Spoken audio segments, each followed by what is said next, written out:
वाहिगुरु जी का खालसा वाहिगुरु जी की फतेह। परम सन्मानयोग सतगुरां दे हजूर जुड़ मिल बैठे रब रूप गुरमुख सत्संगी जन, सतगुरु जी की अपार बख्शिश महरामत का सदका सतगुरु जी के चरणों में जुड़ मिल बैठण का समा नसीब होया। सतगुरु जी की प्यारी बाणी का कीर्तन आप जी ने गुरु के कीर्तनिया पासों श्रवण किया। सतगुरु जी की रहमत नाल सतगुरु के दर जुड़ के वाहिगुरु नाल जुड़न का यतन कर रहे हैं।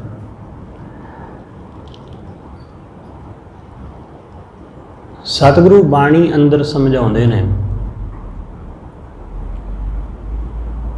कि ये मनुखा शरीर,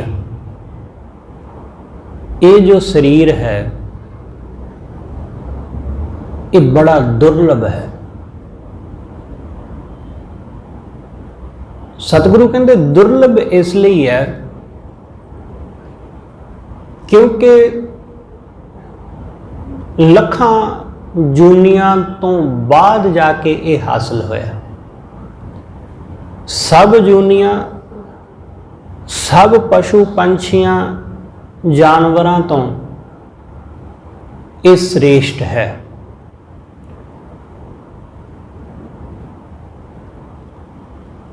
सब तो उत्तम, इसलिए ये दुर्लभ है ते इहदी दुर्लभता नूं जान लै। सतगुरु कहंदे ये एवें नहीं हासिल होया, ये बड़ियां जूनियां भोगण तो बाद जाके ये नसीब होया। 1,84 भ्रमतियां दुर्लभ जन्म पायो ए। सतगुरु कहंदे लखां जूना भोगण तो बाद, लखां जूना विच भटकण तो बाद जाके ये दुर्लभ देही प्राप्त हुई, ये शरीर मिलिया। 1,84 भ्रमतियां दुर्लभ जन्म पाए, दुर्लभ जन्म प्राप्त होया, इसलिए यदी दुर्लभता नूं जान। सतगुरु कहंदे भई प्राप्त मानुख देहुरीआ, ये प्राप्त हुई है, ये देही, ये शरीर प्राप्त होया। इसनूं जान, इहदी अहमियत नूं समझ लै। जे इहदी अहमियत नूं नहीं समझेगा तो फिर जिमें बाकी जूना गुजर गईयां उमें ये भी गुजर जाएगी। जिमें बाकी जूना विच समा गुजर गया उमें इत्थे भी गुजर जाएगा। इसलिए सतगुरु समझाउंदे कि इसनूं जान कि ये शरीर बड़ा दुर्लभ है। विषय विकार काम वासनावां ये तो जानवरां पशुआं पंछियां पेड़ पौधों विच भी हुंदियां। विषय विकार ये तो होर जूना विच भी बहुत ने। जो कुछ असीं करदे हां ये कुछ होर पंछी पशु वो भी करते हैं।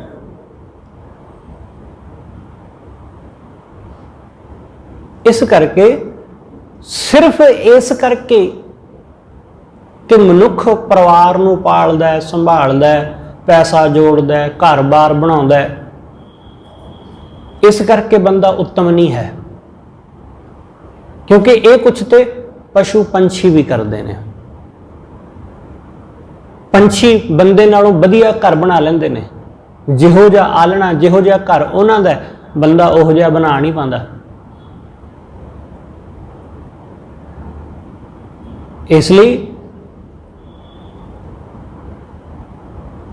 मनुख सिर्फ ये मामूली गल्लां करके पशुआं पंछियां तो उत्तम नहीं है।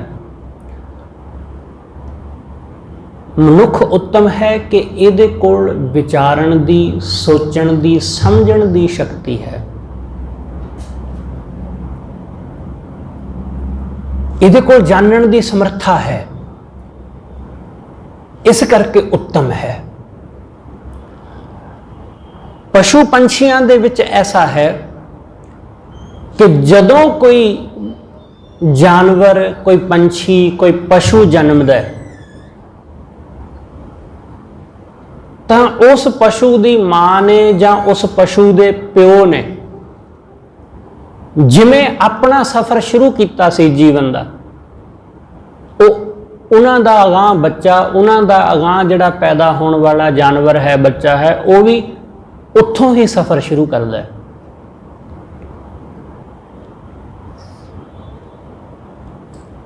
ਉਹ ਵੀ ਉੱਥੋਂ ਹੀ ਜਿੱਥੋਂ ਉਹਦੇ ਪੇਰੈਂਟਸ ਨੇ ਸ਼ੁਰੂ ਕੀਤਾ ਸੀ।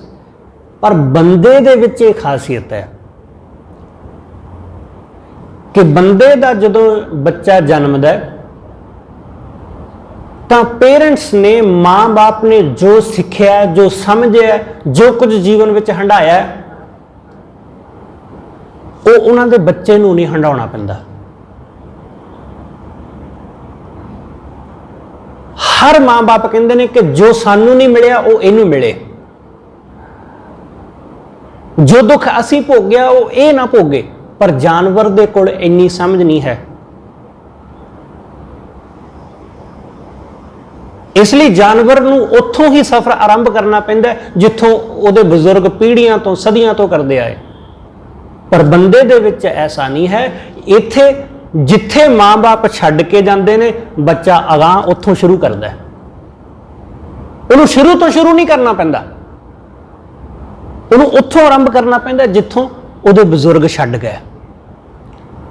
ਜੋ ਖੋਜਾਂ ਮਨੁੱਖ ਨੇ ਪਹਿਲਾਂ ਕਰ ਲਈਆਂ, ਬੰਦੇ ਨੂੰ ਹੁਣ ਦੁਬਾਰਾ ਕਰਨ ਦੀ ਲੋੜ ਨਹੀਂ,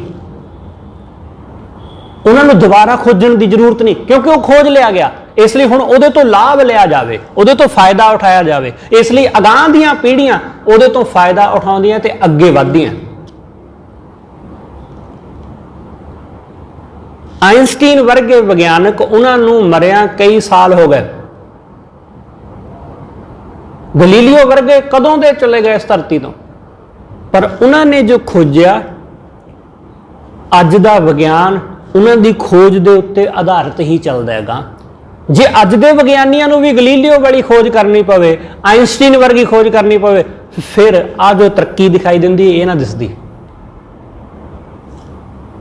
ਫਿਰ ਇਹ ਤਰੱਕੀ ਨਹੀਂ ਸੀ, ਇਹ ਸੰਭਵ ਨਹੀਂ ਸੀ ਫਿਰ, ਕਿਉਂਕਿ ਫਿਰ ਉਹੀ ਚੀਜ਼ਾਂ ਖੋਜਣੀਆਂ, ਉਹੀ ਕੰਮ ਕਰਨਾ ਜੋ ਪਹਿਲਾਂ ਕਰ ਗਏ। ਹਰ ਬੰਦੇ ਨੂੰ ਉਹੀ ਕਰਨਾ ਪਵੇਗਾ, ਫਿਰ ਔਖਾ ਕੰਮ ਹੈ, ਫਿਰ ਤਰੱਕੀ ਨਹੀਂ ਹੋ ਸਕਦੀ, ਫਿਰ ਵਿਕਾਸ ਨਹੀਂ ਹੋ ਸਕਦਾ। ਵਿਕਾਸ ਇਵੇਂ ਹੀ ਹੁੰਦਾ ਹੈ ਕਿ ਇੱਕ ਪੀੜ੍ਹੀ ਤੋਂ ਦੂਸਰੀ ਪੀੜ੍ਹੀ 'ਚ, ਦੂਸਰੀ ਪੀੜ੍ਹੀ ਤੋਂ ਅਗਾਂਹ, ਇਹ ਵਿਕਾਸ ਇਸ ਤਰ੍ਹਾਂ ਚੱਲਦਾ ਹੈ। ਜੋ ਬਜ਼ੁਰਗਾਂ ਨੇ ਖੋਜ ਲਿਆ, ਬੱਚੇ ਉਸ ਤੋਂ ਅੱਗੇ ਕੰਮ ਕਰਨ, ਜੋ ਉਹਨਾਂ ਨੇ ਖੋਜ ਲਿਆ ਉਹਨਾਂ ਤੋਂ ਅਗਾਂਹ ਅੱਗੇ ਕੰਮ। ਇਹ ਹੈ ਮਨੁੱਖ, ਮਨੁੱਖਤਾ ਦੀ ਇਹੀ ਖਾਸੀਅਤ ਹੈ। ਇਹੀ ਚੀਜ਼ ਬੰਦੇ ਨੂੰ ਪਸ਼ੂਆਂ ਨਾਲੋਂ ਭਿੰਨ ਕਰਦੀ ਹੈ, ਜਾਨਵਰਾਂ ਨਾਲੋਂ ਭਿੰਨ ਕਰਦੀ। ਕਾਮ ਵਾਸਨਾ, ਕ੍ਰੋਧ ਜਾਂ ਹੋਰ ਚੀਜ਼ਾਂ, ਆਪਣੇ ਬੱਚਿਆਂ ਦਾ ਮੋਹ, ਇਹ ਜਾਨਵਰਾਂ ਵਿੱਚ ਵੀ ਹੈ। ਇਹ ਜਾਨਵਰਾਂ ਵਿੱਚ ਵੀ, ਜਿਵੇਂ ਬੰਦਾ ਪਰਿਵਾਰ ਵਿੱਚ ਰਹਿੰਦਾ, ਇਵੇਂ ਜਾਨਵਰ ਵੀ ਪਰਿਵਾਰ ਵਿੱਚ ਰਹਿੰਦੇ ਨੇ। ਹਾਥੀ, ਇਹ ਹਮੇਸ਼ਾ ਝੁੰਡ ਵਿੱਚ ਰਹਿੰਦੇ ਨੇ, ਪਰਿਵਾਰ ਵਿੱਚ। ਹੋਰ ਬਹੁਤ ਸਾਰੇ ਐਸੇ ਜਾਨਵਰ ਨੇ, ਉਹ ਹਮੇਸ਼ਾ ਝੁੰਡ ਵਿੱਚ, ਪਰਿਵਾਰ ਵਿੱਚ ਹੀ ਰਹਿਣਾ ਪਸੰਦ ਕਰਦੇ ਨੇ। ਐਸਾ ਹੀ ਹੈ। ਇਸ ਕਰਕੇ ਸਿਰਫ ਇਸ ਗੱਲ ਕਰਕੇ ਕਿ ਬੰਦਾ ਪਰਿਵਾਰ ਵਿੱਚ ਰਹਿੰਦਾ ਹੈ ਇਸ ਕਰਕੇ ਚੰਗਾ ਹੈ, ਨਹੀਂ। ਬੰਦੇ ਦੇ ਕੋਲ ਉਹ ਸਮਰੱਥਾ ਹੈ ਜੋ ਪਸ਼ੂਆਂ ਪੰਛੀਆਂ ਕੋਲ ਨਹੀਂ ਹੈ, ਜੋ ਜਾਨਵਰਾਂ ਕੋਲ ਨਹੀਂ ਹੈ। ਸੋਚਣ ਦੀ ਸ਼ਕਤੀ, ਗੱਲ ਨੂੰ ਵਿਚਾਰਨ ਦੀ, ਸਹੀ ਜਾਂ ਗਲਤ ਨੂੰ ਸਮਝਣ ਦਾ ਇਹਦੇ ਕੋਲ ਬਲ ਹੈ। ਇਸੇ ਕਰਕੇ ਬੰਦਾ ਉੱਤਮ ਹੈ। ਤੇ ਸਤਿਗੁਰੂ ਕਹਿੰਦੇ ਜੇ ਬੰਦੇ ਦੇ ਕੋਲ ਸੋਚਣ ਤੇ ਸਮਝਣ ਦੀ ਸਮਰੱਥਾ ਨਹੀਂ ਹੈ ਤਾਂ ਫਿਰ ਉਹਦੇ ਅੰਦਰ ਤੇ ਪਸ਼ੂਆਂ ਅੰਦਰ ਕੋਈ ਫਰਕ ਨਹੀਂ ਹੈ। ਜਿਹਾ ਪਸ਼ੂ ਜਿਹਾ ਆਦਮੀ। ਜੇ ਉਹਨੂੰ ਸਮਝ ਹੀ ਨਹੀਂ, ਜੇ ਉਹਨੂੰ ਸਹੀ ਤੇ ਗਲਤ ਦਾ ਫੈਸਲਾ ਹੀ ਨਹੀਂ ਕਰਨਾ ਆਉਂਦਾ, ਕੀ ਠੀਕ ਹੈ ਤੇ ਕੀ ਗਲਤ ਹੈ, ਜੇ ਉਹਨੂੰ ਇਹੀ ਨਹੀਂ ਪਤਾ, ਤਾਂ ਫਿਰ वो जानवर तो वध के होर कुछ नहीं है। इस करके कबीर साहब अज दे इस शब्द अंदर बंदे दे जन्म की दुर्लभता अते किवें किवें बंदा वख-वख जूनां दे विचों हो के इत्थे तक पहुंचया, इस गल का जिक्र कबीर साहब ने किया। कबीर साहब कहंदे ऐसे घर हम बहुत बसाए कि आ शरीर रूपी घर ये असीं बहुत बसा चुके हैं। ये शरीर रूपी घर आ जिहड़ा घर है, जिस जिहड़ा मेरा घर, मेरा शरीर वो मेरा घर, तुहाडा शरीर तुहाडा घर, ये घर कबीर साहब कहंदे बंदा बहुत बारी बसा चुका है। कदे किसी जानवर के रूप में, कदे किसी पंछी के रूप में, कदे किते ते कदे किते, कदे किस ढंग नाल कदे किस ढंग नाल, पता नहीं किन्ने कुर इस मनुख ने, इस जिंद ने किन्ने कुर घर बसाए ने। ते हर घर एक दिन उजड़ जाता दे। ये शरीर जिस शरीर विच हुण असीं बसे हां, जिस दिन असीं मरांगे साडे शरीर दे विच रहण वाली जिंद जदों निकल जाएगी तां ये घर उजड़ जाएगा। घर उन्नी देर ही वसदा है, उन्नी देर ही सोहना लगदा है, वसदा है, जिन्नी देर तक उस घर दे विच कोई रहिंदा है। हो सकता है तुहाडे आंढ गुआंढ विच कुछ कोई ऐसे घर होण जिथे लोग रहिंदे नहीं, जिंदे लगे हुए ने, जिथे लॉक लगे हुए ने, उन्होंने घर नहीं कहा जाता। वो घर नहीं गए, वो सिर्फ एक मकान है, एक बिल्डिंग है बस। घर वो हुंदा जिथे लोग रहन, जिथे परिवार वसदा होवे, उहनूं घर कहंदे ने। पंजाबी दी एक आम कहावत है कि खेत उसनूं नहीं कहंदे कि जिहड़ी जमीन पई है, ना, खेत उहनूं कहंदे ने जिथे कुछ बीजिया जांदा है, जिहनूं वाहिया जांदा है। साक संबंध तां सब दे हुंदे ने, पर साक संबंध तदों ही हुंदे ने जदों उन्हां नूं मिलिया जावे। भैण भरा जे उन्हां नूं मिलिया जावे, अपने जिन्ने रिश्तेदार ने, साक संबंधी ने, जे उन्हां नाल मिलवर्तन है, उन्हां दे दुख सुख विच जांदे आ, उन्हां दा हाल चाल पुछदे आ, उन्हां नूं मिलदे गिलदे आ, फिर साक है, फिर रिश्तेदारी है। जद मिलदे नहीं तां फिर साक काहदा, संबंध काहदा। कहावत है साडे आम पंजाब दी कि खेत बाउंदियां दे, साक मिलदियां दे ते घर वसदियां दे। खेत उहनूं कहंदे ने जिथे वाही हुंदी है, खेती हुंदी। साक उहनूं कहंदे ने जिथे मिलवर्तन है, ते घर उहनूं कहंदे ने जिथे कोई वसदा है। इसलिए इस शरीर नूं उन्नी देर तक ही घर कहा जाता है जिन्नी देर तक इस शरीर दे अंदर बंदा वसदा है, जिंद वसदी है। जिमें ही जिंद निकल जाती उमें ही यह शरीर एक लाश विच बदल जाता है। लाश विच, क्योंकि हुण इहदे विच रहण वाला नहीं रहा। इसलिए यह शरीर, कबीर साहब कहते ऐसे शरीर, ऐसे घर असीं बहुत वसा चुके हैं, बड़े वसा ले ऐसे घर। जब हम राम गर्भ होए आए, हे वाहिगुरू, जदों असीं गर्भ विच, गर्भ राही आए, कदे किसी जानवर दे गर्भ राही, कदे इस्त्री दे गर्भ राही, वख-वख जूनां विच मादा दे गर्भ राही, वख-वख जूनां राही आए हैं। पता नहीं किन्नी क वारी जन्मे आ, किन्नी क वारी मरे आ, कोई हिसाब नहीं है, कुछ नहीं कहा जा सकता। इसलिए बड़े बारी इस घर नूं वसाया, बड़े बारी जन्मे आ। ऐसे घर हम बहुत वसाए जब हम राम गर्भ होए हाय, जदों असीं गर्भ राही जन्म लिया उदों। इसलिए कबीर साहब समझाउंदे, अस्थावर जंगम कीट पतंगा। अस्थावर जंगम, अस्थावर मतलब जिहड़े एक थां टिके हुए, ਜਿਵੇਂ ਦਰਖਤ पेड़ पौधे एक थां टिके हुए ने, बेशक उन्हां हिलजुल तो है, दरख्तां दे विच हिलजुल है, पर एक थां टिके ने। पहाड़ पत्थर एक थां टिके हुए ने, जिहड़े इधर उधर नहीं जाते, स्थिर एक जगह बस सदियां तक उत्थे ही रहिंदे ने, इधर उधर नहीं हुंदे। कबीर साहब कहंदे इन्हां चेतन अते अचेत, जड़ अते चेतन, जंगम जिहड़े तुरन फिरन वाले पशु पंछी मनुख जो तुरया फिरदा है, धरती का भ्रमण करदा फिरदा है, कीड़े मकौड़े सब जिन्हां दे विच भी चेतना है ते जिहड़े इधर उधर भटकदे फिरदे ने। पत्थर विच भी चेतना है, पर बहुत घट, सब तो घट दर्जे दी, सब तो घट चेतना है, पर इन्नी नहीं। मनुख जिन्नी चेतना किसे विच भी नहीं। दरख्तां दे विच भी चेतना है, पर मनुख जिन्नी नहीं। पशुआं दे विच पंछियां विच भी चेतना है, पर मनुख जिन्नी नहीं। चेतना है, पर इन्नी विशाल नहीं जिन्नी बंदे अंदर है। कबीर साहब कहंदे अस्थावर जंगम कीट पतंगा, अस्थावर जिहड़े टिके हुए ने, जिमें दरख्त पहाड़ पत्थर एक थां टिके हुए, जंगम कीट पतंगे जिहड़े तुरदे फिरदे ने, उड़दे फिरदे ने, आकाश विच नज़र आउंदे ने ते नज़र नहीं भी आउंदे, क्योंकि बहुत सारे ऐसे जीवाणु ने, ऐसे कीट ने, जीव ने ਜਿਹੜੇ ਸਾਡੀ ਅੱਖ ਨਾਲ ਦਿਖਾਈ ਨਹੀਂ ਦਿੰਦੇ ਸਾਨੂੰ, ਉਹ ਇੰਨੇ ਜ਼ਿਆਦਾ ਬਾਰੀਕ ਨੇ। ਐਸੇ ਬੇਅੰਤ ਕਬੀਰ ਸਾਹਿਬ ਕਹਿੰਦੇ ਇਹਨਾਂ ਸਭ ਦੇ ਵਿੱਚੋਂ ਦੀ ਹੋ ਕੇ ਗੁਜ਼ਰ ਕੇ ਇੱਥੇ ਆਏ ਆ, ਇਹ ਮਨੁੱਖਾ ਦੇਹੀ ਤੱਕ ਪਹੁੰਚੇ ਆ।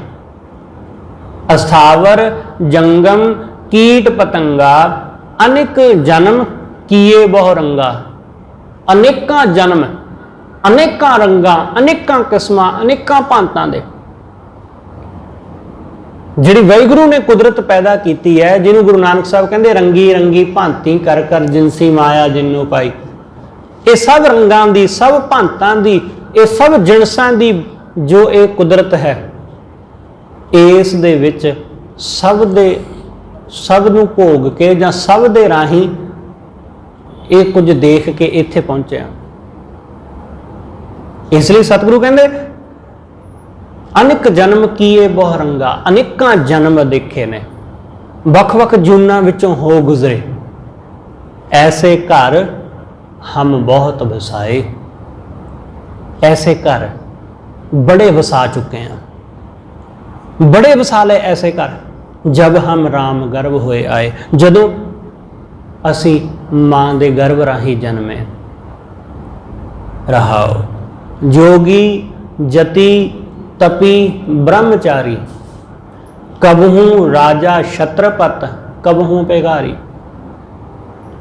कबीर साहब कहते कदे जोगी, कदे तपी, कदे जति, कदे ब्रह्मचारी, कदे राजा, कदे भिखारी। ऐसे भी बहुत सारे रूप, ऐसे भी बहुत सारे जन्म कबीर साहब कहते हो गुजरे ने। सतगुरु का आप बचन पढ़ते हैं, सतगुरु कहते कई बारी ऐसे जन्म बंदे ने लए ने, कई बारी कि बेअंत बारी इस तरह बंदा जन्मया। कई जन्म पै कीट पतंगा, कई जन्म गजमीन तरंगा, कई जन्म पंखी बिरख होयो, कई जन्म हैवर बिख जोयो। कबीर साहब कहते कई जन्मां विच पंछी होया, सतगुरु कहते कई जन्मां विच ये कीड़े मकौड़ियां दियां जोनां विच भोगिया, उन्हां विच रहा। कई जन्मां विच ये कदे हाथी ते कदे घोड़ा ते कदे कीड़ी, कदे कुछ ते कदे कुछ। इसलिए अनेकां जूना भोगण तो बाद जाके आ शरीर हासिल होया। ते कबीर साहब कहते कई बारी ये जोगी भी बनया ते कई बारी जति तपी भी, कई बारी ब्रह्मचारी भी, बड़ी बारी बड़े रूप बदले ने इस शरीर ने। बेअंत जोगी जति तपी ब्रह्मचारी, कबहू राजा छत्रपत कबहू भिखारी। कदे राजा भी बनया ते कदे भिखारी। छत्रपत जिहड़ा बहुत दूर तक जिहदा राज, ते कदे भिखारी जिहदे कोल कख भी नहीं, जिहड़ा मंग के ही अपने जीवन का निर्वाह चलाउंदा है। कबीर साहब कहंदे ऐसा। हुण अगली गल समझो जिहड़ी कबीर साहब सानू समझाउणा चाहुंदे, साकत मरै संत सब जीवै। कबीर साहब कहंदे साकत बंदा मरदा ते संत हमेशा जिउंदे ने। साकत मरै संत सब जीवै। साकत मर जांदे ने ते संत हमेशा जिउंदे रहिंदे ने। ख्याल रखना, इत्थे जिहड़ी कबीर साहब गल कहंदे ने इहदे विच भेद है। ऐसा नहीं कि संत दे शरीर दी मौत नहीं हुंदी, हुंदी है, वो भी मरदा है, पर वो मर के भी नहीं मरदा। मरदा जरूर है पर उस मौते नहीं मरदा जिस मौते आम बंदा मरदा है। साकत बंदा वो तो जिउंदे जी ही मरिया होया है, क्योंकि माया विच अन्ना होया पिया।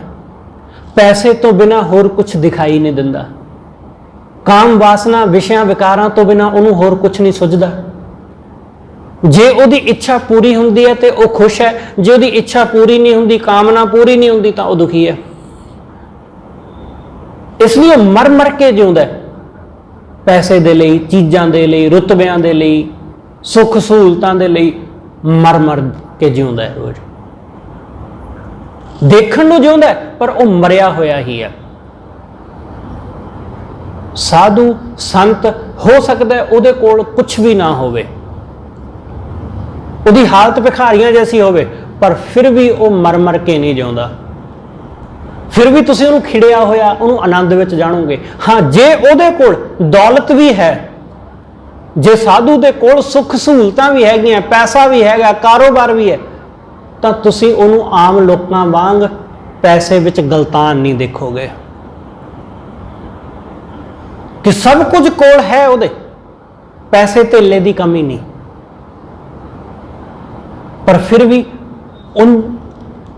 उहदी माया नाल, चीज़ां नाल बिल्कुल भी किसी तरह की उहदी दिलचस्पी नहीं, उहदा मोह नहीं। उहदे हत्थ दे विच पैसे जरूर पकड़े ने, पर उहदे नाल लोभ नहीं है। जिहा जिहा उहने पकड़िया, जिहा नहीं पकड़िया, जे किते घाटा पै भी जांदा है तां उहदे मन ते कोई असर नहीं हुंदा। जे कोई बहुत लाभ भी हो जांदा है तां भी उहदे मन ते कोई असर नहीं हुंदा। घाटा ते वाधा जिवें भी आवे उहदे मन ते कोई असर नहीं। जिवें जिस दरखत दीयां जड़ां मजबूत हुंदियां ने ना, उस दरखत दे उत्ते भावें बड़ी तेज बारिश होवे, बड़ा तेज मींह पवे, उस दरखत नूं कोई फर्क नहीं पैंदा। बड़ी तेज हनेरी आवे, ऐसी हनेरी के बड़े बड़े दरख्तां नूं जड़ तो पुੱਟਦਾ, पर जिहदियां जड़ां मजबूत ने उस नूं ਉਹਦਾ कुछ नहीं बिगाड़ पाती हनेरी। चाहे तूफान आ जाए, चाहे कुछ भी हो जाए, चाहे मीह आ जाए, चाहे हड़ आ जाए, वो टिकिया रहिंदा है, वो खड़ा ही रहिंदा है, वो डोलदा नहीं। साधु ऐसा है कि कुछ भी होवे, लोग आके पींगा पालन उहदे आले दुआले, जिवें दरखत दे दुआले लोग आके पींगा पालन, बड़ियां खुशियां मनाउण, बड़े चाह करन, वो तां भी टिकिया रहिंदा है, तां भी स्थिर रहिंदा है। लोग आके कुहाड़ियां नाल उहनूं वढ देण, उहदियां टाहणियां नूं तोड़ के वढ के लै जाण, वो तां भी स्थिर रहिंदा है, वो इस तरह रहिंदा है। इसलिए साधु जिहड़ा है वो हमेशा जिउंदा है, कुछ होवे जां कुछ ना होवे, इस गल नाल उहनूं फर्क नहीं पैंदा। इसलिए वो शरीर करके भावें मर जाता है, शरीर करके भावें मौत हो जाती है, पर वो फिर भी कदे नहीं मरता है। ਮਨਮੁਖ ਬੰਦਾ ਸਰੀਰ ਕਰਕੇ ਭਾਵੇਂ ਜਿਉਂਦਾ ਪਰ ਉਹ ਫਿਰ ਵੀ ਮਰਿਆ ਹੋਇਆ ਹੈ। ਕਬੀਰ ਸਾਹਿਬ ਕਹਿੰਦੇ ਸਾਕਤ ਮਰੇ ਸੰਤ ਸਭ ਜੀਵੈ। ਆਪਾਂ ਬਚਨ ਪੜ੍ਹਦੇ ਹਾਂ ਗੁਰੂ ਅਰਜਨ ਦੇਵ ਮਹਾਰਾਜ ਦਾ, ਸਤਿਗੁਰੂ ਕਹਿੰਦੇ ਬ੍ਰਹਮ ਗਿਆਨੀ ਸਦ ਜੀਵੈ ਨਹੀਂ ਮਰਦਾ। ਉਹ ਹਮੇਸ਼ਾ ਜਿਉਂਦਾ, ਉਹ ਕਦੇ ਮਰਦਾ ਹੀ ਨਹੀਂ, ਉਹ ਹਮੇਸ਼ਾ ਜਿਉਂਦਾ। ਭਗਤ ਗੁਰਮੁਖ ਸਤਿਗੁਰੂ ਉਹ ਮਰ ਥੋੜੀ ਨਾ ਗਏ। ਭੱਟਾਂ ਦੇ ਸਵਈਏ ਤੁਸੀਂ ਪੜ੍ਹੋਗੇ, ਭੱਟ ਕਹਿੰਦੇ ਨੇ ਕਿ ਕੌਣ ਕਹੇ ਸ਼੍ਰੀ ਗੁਰ ਮੋਇਓ। ਉਹ ਕਹਿੰਦੇ ਕਿਹੜਾ ਮੂਰਖ ਹੈ ਜਿਹੜਾ ਇਹ ਕਹਿੰਦਾ ਕਿ ਗੁਰੂ ਮਰ ਗਿਆ। ਗੁਰੂ ਕਦੇ ਮਰਦਾ ਹੀ ਨਹੀਂ, ਉਹ ਕਦੇ ਨਹੀਂ ਮਰਦਾ। ਭੱਟ ਕਹਿੰਦੇ ਉਸ ਨੂੰ, ਅਸੀਂ ਉਸ ਬੰਦੇ ਨੂੰ ਮੂਰਖ ਕਹਿੰਦੇ ਆ, ਉਸ ਬੰਦੇ ਨੂੰ ਮੂੜ ਮਹਾ ਮੂਰਖ, ਉਹਨੂੰ ਪਾਪੀ ਕਵਾਂਗੇ ਜਿਹੜਾ ਇਹ ਕਹਿੰਦਾ ਕਿ ਗੁਰੂ ਮਰ ਗਿਆ। ਗੁਰੂ ਕਦੇ ਮਰਦਾ ਨਹੀਂ, ਸੰਤ ਕਦੇ ਨਹੀਂ ਮਰਦਾ, ਭਗਤ ਕਦੇ ਨਹੀਂ ਮਰਦਾ, ਗੁਰਮੁਖ ਦੀ ਕਦੇ ਮੌਤ ਨਹੀਂ ਹੁੰਦੀ। ਲੋਕ ਮੂਰਖ ਇਹ ਸਮਝ ਲੈਂਦੇ ਨੇ।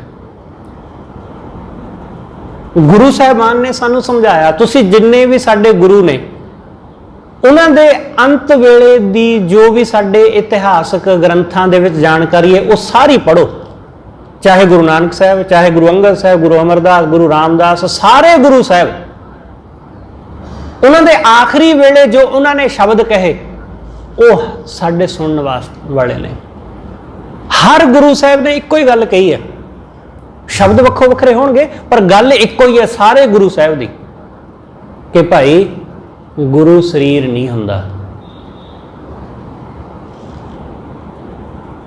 ਸਰੀਰ ਦੇ ਮਰ ਜਾਣ ਨਾਲ ਜੇ ਕੋਈ ਇਹ ਸੋਚੇ ਕਿ ਗੁਰੂ ਮਰ ਗਿਆ ਤਾਂ ਉਹ ਵੱਡੀ ਮੂਰਖਤਾ ਕਰ ਰਿਹਾ ਹੈ, ਉਹ ਬੰਦਾ ਅਣਜਾਣ ਹੈ। ਕਿਉਂਕਿ ਸਾਧੂ ਸਰੀਰ ਨਹੀਂ ਹੈ, ਸਤਿਗੁਰੂ ਸਰੀਰ ਨਹੀਂ ਹੈ। ਜੇ ਸਤਿਗੁਰੂ ਸਰੀਰ ਹੁੰਦਾ ਤਾਂ ਫਿਰ ਸਰੀਰ ਤਾਂ ਕਦੋਂ ਦੇ ਮਰ ਗਏ, 10 ਸਰੀਰ ਕਦੋਂ ਦੇ ਖਤਮ ਹੋ ਗਏ। ਜੇ ਸਰੀਰ ਹੀ ਗੁਰੂ ਹੁੰਦਾ ਤੇ ਸਰੀਰ ਕਦੋਂ ਦਾ ਖਤਮ ਹੋ ਗਿਆ। 300 ਸਾਲ ਹੋ ਗਏ, 400 ਸਰੀਰ ਨੂੰ ਖਤਮ ਹੋਇਆ। ਜੇ ਸਰੀਰ ਹੀ ਗੁਰੂ ਹੁੰਦਾ ਤੇ ਕਹਾਣੀ ਕਦੋਂ ਦੀ ਖਤਮ ਹੋ ਜਾਂਦੀ। ਪਰ ਨਹੀਂ, ਸਰੀਰ ਗੁਰੂ ਨਹੀਂ ਸੀ, ਗੁਰੂ ਸ਼ਬਦ ਸੀ। ਇਸ ਲਈ ਗੁਰੂ ਅੱਜ ਵੀ ਜਿਉਂਦਾ ਹੈ, ਇਸ ਲਈ ਉਹ ਅੱਜ ਵੀ ਸਾਡੇ ਵਿੱਚ ਮੌਜੂਦ ਹੈ, ਉਵੇਂ ਹੀ ਜਿਵੇਂ ਉਸ ਵਕਤ ਸੀ। ਜਿਵੇਂ ਗੁਰੂ ਨਾਨਕ ਸਾਹਿਬ ਮਹਾਰਾਜ ਦੇ ਰੂਪ ਵਿੱਚ ਗੁਰੂ ਮੌਜੂਦ ਸੀ ਉਵੇਂ ਅੱਜ ਵੀ ਮੌਜੂਦ ਹੈ, ਹੂਬਹੂ ਉਵੇਂ, ਕੋਈ ਫਰਕ ਨਹੀਂ ਹੈ। ਬਸ ਸਾਡੀ ਅੱਖ ਨਹੀਂ ਦੇਖ ਪਾਉਂਦੀ, ਸਾਡੀ ਅੱਖ ਨਹੀਂ ਪਕੜ ਪਾਉਂਦੀ। ਇਮਾਨਦਾਰੀ ਨਾਲ ਆਪਣੇ ਆਪ ਅੰਦਰ ਜਰਾ ਇਹ ਗੱਲ ਵਿਚਾਰਿਓ ਕਿ ਜਦੋਂ ਤੁਹਾਡੀ ਜ਼ੁਬਾਨ ਤੇ ਸ਼ਬਦ ਗੁਰੂ ਆਉਂਦਾ ਤਾਂ ਤੁਹਾਡੇ ਮਨ ਵਿੱਚ ਕੀ ਇਮੇਜ ਬਣਦੀ ਹੈ, ਕੀ ਤਸਵੀਰ ਬਣਦੀ ਹੈ। ਤੇ ਮੈਂ ਭਰੋਸੇ ਨਾਲ ਕਹਿ ਸਕਦਾ ਕਿ ਤੁਹਾਡੇ ਘਰ ਵਿੱਚ ਲੱਗੀ ਹੋਈ ਗੁਰੂ ਨਾਨਕ ਸਾਹਿਬ ਦੀ ਜਾਂ ਕਿਸੇ ਗੁਰੂ ਸਾਹਿਬ ਦੀ ਤਸਵੀਰ ਤੁਹਾਡੇ ਦਿਮਾਗ ਵਿੱਚ ਆਉਂਦੀ ਹੋਏਗੀ।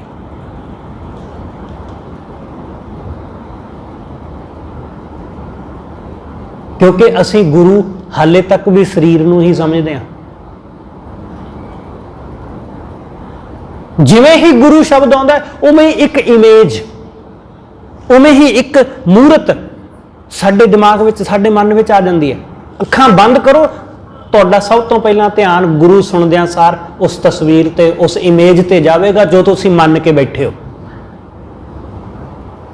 ਪਰ ਗੁਰੂ ਸ਼ਬਦ ਆਉਂਦਿਆਂ ਸੁਣਦਿਆਂ ਤੁਹਾਡਾ ਧਿਆਨ ਗੁਰੂ ਗ੍ਰੰਥ ਸਾਹਿਬ ਤੇ ਬਹੁਤ ਘੱਟ ਜਾਵੇਗਾ, ਬਹੁਤ ਘੱਟ। ਕਿਉਂ? ਕਿਉਂਕਿ ਅਸੀਂ ਹਾਲੇ ਵੀ ਸਰੀਰ ਨੂੰ ਗੁਰੂ ਸਮਝਦੇ ਹਾਂ।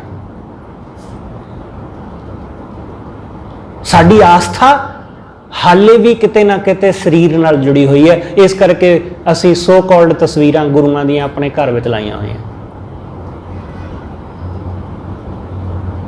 ਜਦ ਕਿ ਗੁਰੂ ਸ਼ਬਦ ਹੈ। ਸਰੀਰ ਤੇ ਕਦੋਂ ਦਾ ਮਿਟ ਗਿਆ, ਪਰ ਜਿਹੜੀ ਜਾਗਤ ਜੋਤ ਹੈ ਉਹ ਸਾਡੇ ਸਾਹਮਣੇ ਪ੍ਰਤੱਖ ਹੈ। ਇਸ ਲਈ ਕਬੀਰ ਸਾਹਿਬ ਕਹਿੰਦੇ ਨੇ, ਕਬੀਰ ਸਾਹਿਬ ਸਾਨੂੰ ਸਾਫ਼-ਸਾਫ਼ ਸਮਝਾ ਰਹੇ ਨੇ ਇਹ ਗੱਲ ਕਿ ਸਾਧੂ ਦਾ, ਸਤਿਗੁਰੂ ਦਾ ਸਰੀਰ ਬਿਨਸ ਜਾਂਦਾ ਹੈ, पर वो फिर भी बिनसदा नहीं, वो फिर भी मरदा नहीं, वो फिर भी मौजूद है, वो फिर भी। शायद यही एक कारण है कि सानू लोकां नू ये गल समझ नहीं आती कि गुरु कदे मरदा नहीं।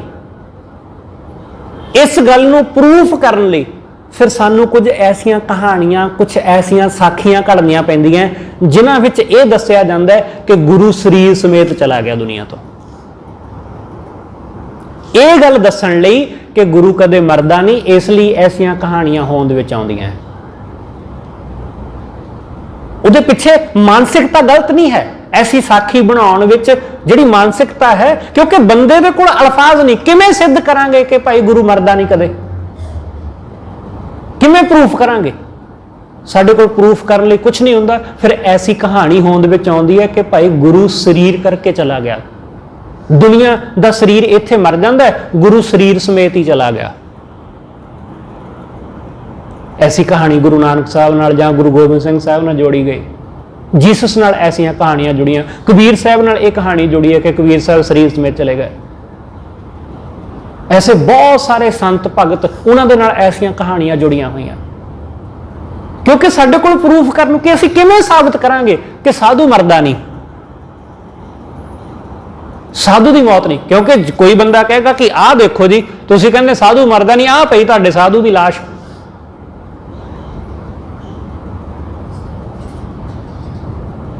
इस करके कुछ ऐसियां गल्लां फिर बंदे नूं घड़नियां पैंदियां, क्योंकि इहनूं समझाउणा, इस गल नूं समझाउणा बड़ा कठिन है, बड़ा औखा है कि साधु दी मौत नहीं हुंदी।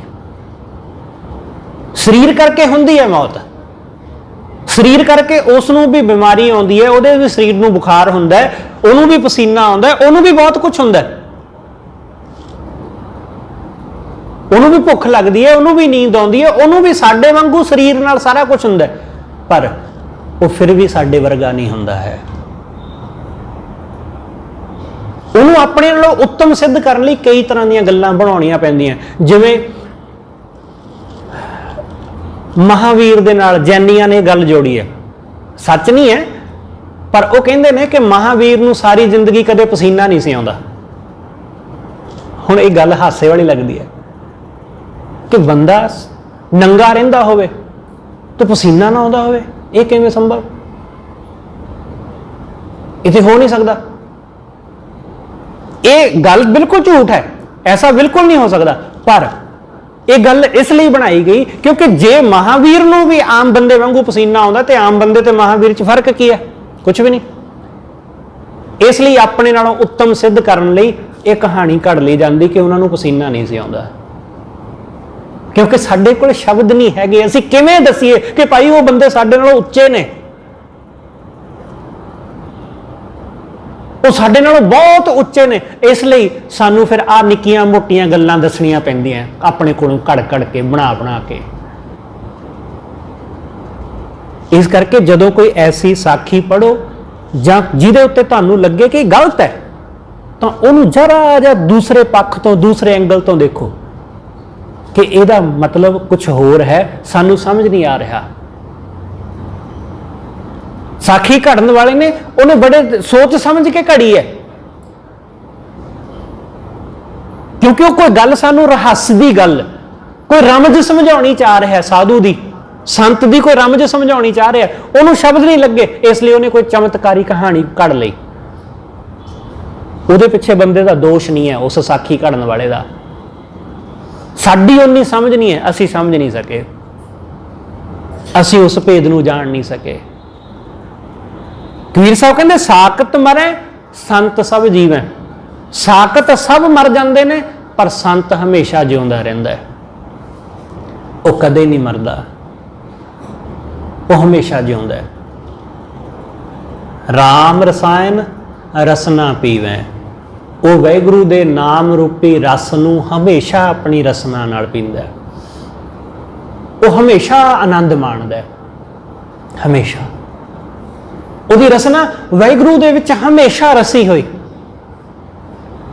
हमेशा हमेशा आनंद विच। ਉਹਦਾ ਆਨੰਦ, ਉਹਦਾ ਸੁੱਖ ਕਦੇ ਨਹੀਂ ਘਟਦਾ। ਕਿਸੇ ਵੀ ਤਰ੍ਹਾਂ ਉਹਦਾ ਸੁੱਖ ਘਟ ਨਹੀਂ ਸਕਦਾ, ਚਾਹੇ ਕੁਛ ਵੀ ਵਾਪਰ ਜਾਵੇ, ਕੁਛ ਵੀ ਹੋ ਜਾਵੇ। ਵੱਡੀ ਤੋਂ ਵੱਡੀ ਘਟਨਾ ਕੀ ਹੈ ਸਾਡੇ ਸੋਚ ਦੇ ਮੁਤਾਬਕ, ਸਮਝ ਦੇ ਮੁਤਾਬਕ? ਮੌਤ। ਸਭ ਤੋਂ ਵੱਡੀ ਘਟਨਾ ਸਾਡੇ ਜੀਵਨ ਵਿੱਚ ਇਹੀ ਹੈ। ਦੁੱਖ ਜਿਹਨੂੰ ਕਹਿੰਦੇ ਕਿ ਸਭ ਤੋਂ ਵੱਡਾ ਦੁੱਖ, ਉਹਦੇ ਜੀਵਨ ਵਿੱਚ ਜੇ ਮੌਤ ਵੀ ਘਟ ਜਾਏ, ਮੌਤ ਵੀ ਉਹਦੇ ਸਾਹਮਣੇ ਹੋਵੇ ਜਾਂ ਲਾਸ਼ ਉਹਦੇ ਸਾਹਮਣੇ ਪਈ ਹੋਵੇ, ਉਹ ਫਿਰ ਵੀ ਵਾਹਿਗੁਰੂ ਦੇ ਭਾਣੇ ਵਿੱਚ ਰਾਜ਼ੀ ਹੈ। ਫਿਰ ਵੀ ਉਹਦਾ ਸੁੱਖ, ਫਿਰ ਵੀ ਉਹਦਾ ਆਨੰਦ ਘਟਦਾ ਨਹੀਂ ਮੌਤ ਨੂੰ ਸਾਹਮਣੇ ਦੇਖ ਕੇ ਵੀ। ਦੂਸਰੇ ਦੀ ਮੌਤ ਨਹੀਂ, ਆਪਣੀ ਮੌਤ ਦੇਖ ਕੇ ਵੀ ਉਹਦਾ ਆਨੰਦ ਘਟਦਾ ਨਹੀਂ, ਘਬਰਾਹਟ ਨਹੀਂ ਹੁੰਦੀ। ਲੋਕ ਆਪਣੀ ਮੌਤ ਦੇਖ ਕੇ ਘਬਰਾ ਜਾਂਦੇ, ਦੂਸਰੇ ਦੀ ਦੇਖ ਕੇ ਘਬਰਾ ਜਾਂਦੇ ਨੇ, ਆਪਣੀ ਮੌਤ ਦੇਖ ਕੇ ਤੇ ਬੰਦਾ ਬੇਹੋਸ਼ ਹੀ ਹੋ ਜਾਂਦਾ। ਵਿਗਿਆਨਕ ਕਹਿੰਦੇ ਨੇ ਕਿ ਮੌਤ ਆਉਣ ਤੋਂ ਕੁਝ ਸੈਕਿੰਡ ਪਹਿਲਾਂ ਬੰਦਾ ਬੇਹੋਸ਼ ਹੋ ਜਾਂਦਾ ਜੇ। 1 2 4 ਸੈਕਿੰਡ ਪਹਿਲਾਂ ਹੀ ਬੰਦਾ ਬੇਹੋਸ਼ ਹੋ ਜਾਂਦਾ, ਪਹਿਲਾਂ ਹੀ ਘਬਰਾਹਟ।